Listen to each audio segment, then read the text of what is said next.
بسم اللہ الرحمن الرحیم۔ Class BS3 M A previous, subject ہے افسانوی ادب اور ٹاپک ہے افسانہ کتبہ ایک تجزیاتی مطالعہ۔ حساس اور باشعور افسانہ نگار کی حیثیت سے غلام عباس نے معاشرے میں چھپے ہوئے حقائق کو جب اجاگر کیا تو اس میں سے انتہا پسندی کو دور رکھا، زندگی کی صداقت کو الفاظ سے کبھی الگ نہ ہونے دیا، اور یہ سب کچھ اسی وقت ممکن ہوتا ہے جب انسانی نفسیاتی پہلوؤں کو سمجھا اور پرکھا جائے۔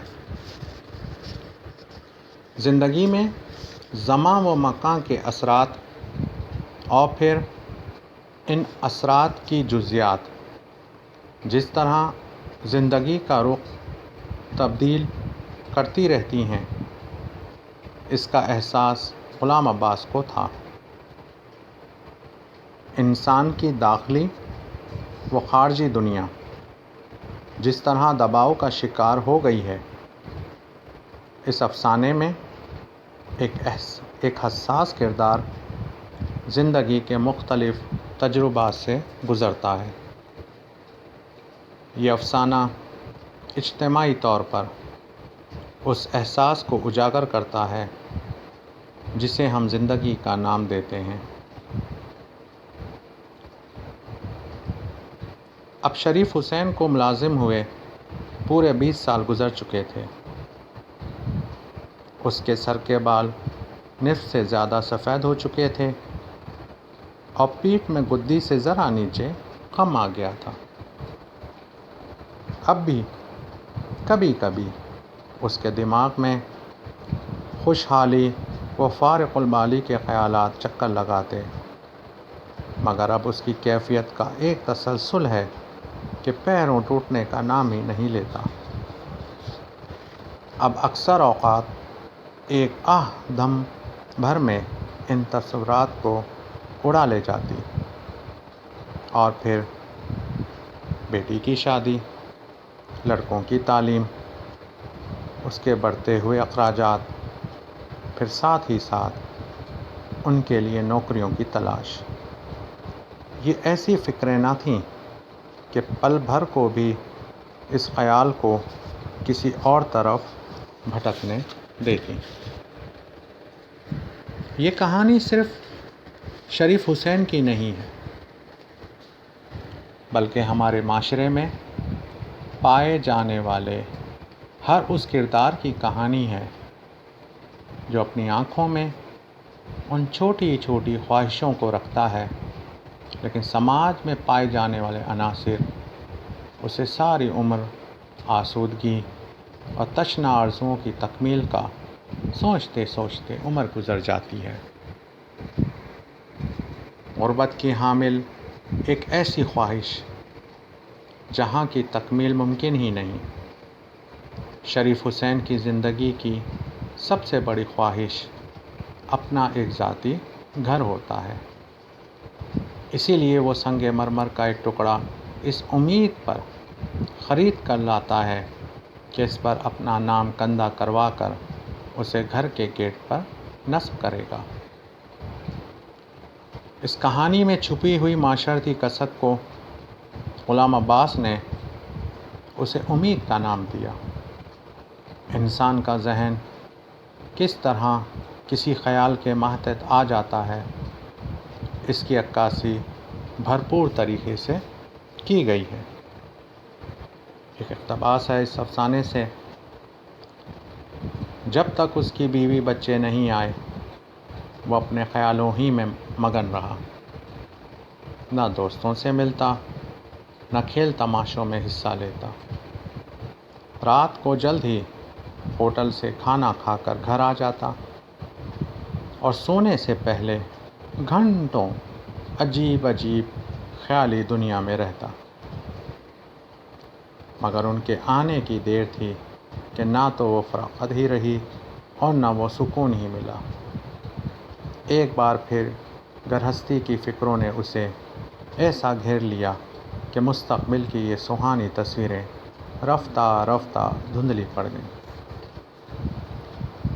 ہر انسان میں ایک جذبہ ہوتا ہے، مجبوریاں اور جبر، زندگی میں خواہشوں کی تکمیل کا افسانہ جس میں فرد صرف سوچ سکتا ہے، عمل اس کے نزدیک ناممکنات میں شمار ہونے لگتا ہے۔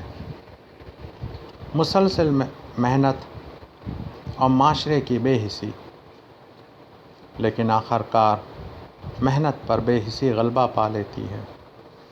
ہمارے معاشرے میں اکثر افراد کی سوچ بیٹیوں کی شادی، بچوں کی تعلیم اور بڑھتی ہوئی مہنگائی ہوتی ہے۔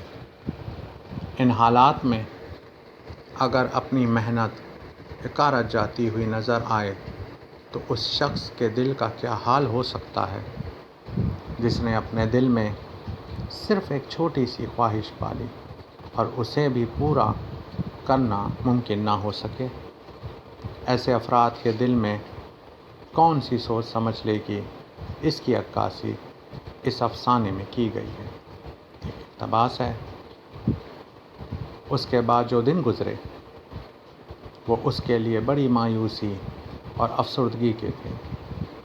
تھوڑی سی خوشحالی کی جھلک دیکھ لینے کے بعد جب اسے اپنی حالت پہلے سے بھی زیادہ ابتر معلوم ہونے لگتی تھی، اس کا جی کام میں متعلق نہ لگتا تھا، ہر وقت بیزار بیزار سا رہتا تھا، نہ کبھی ہنستا نہ کسی سے بولتا چالتا۔ اس افسانے میں غلام عباس نے ایک معمولی سی واقعے کو انسان کی زندگی کا حاصل قرار دیا۔ غریب طبقے کی یہ خواہش اسے بعض اوقات بڑی آزمائش میں ڈالتی ہے۔ شریف حسین کا یہ خواب صرف خواب ہی رہ جاتا ہے اور وہ پتھر جو اس کے مکان کے دروازے پر نصب ہونا تھا اس کی قبر پر لگ جاتا ہے۔ ایک اقتباس ہے، اس کی موت کے بعد اس کا بڑا بیٹا مکان کی صفائی کرا رہا تھا کہ پرانے اسباب کا جائزہ لیتے ہوئے ایک بوری میں اسے کتبہ مل گیا۔ بیٹے کو باپ سے بے حد محبت تھی۔ کتبے پر باپ کا نام دیکھ کر اس کی آنکھوں میں بے اختیار آنسو بھر آئے اور وہ دیر تک ایک ماہویت کے عالم میں اس کی خطاطی اور نقش و نگار دیکھتا رہا۔ اچانک اسے ایک بات سوجھی جس نے اس کی آنکھوں میں چمک پیدا کر دی۔ اگلے روز وہ کتبے کو ایک سنگ تراش کے پاس لے گیا اور اس سے کتبے کی عبارت میں تھوڑی سی ترمیم کرائی اور پھر اسی شام اسے اپنے باپ کی قبر پر نصب کر دیا۔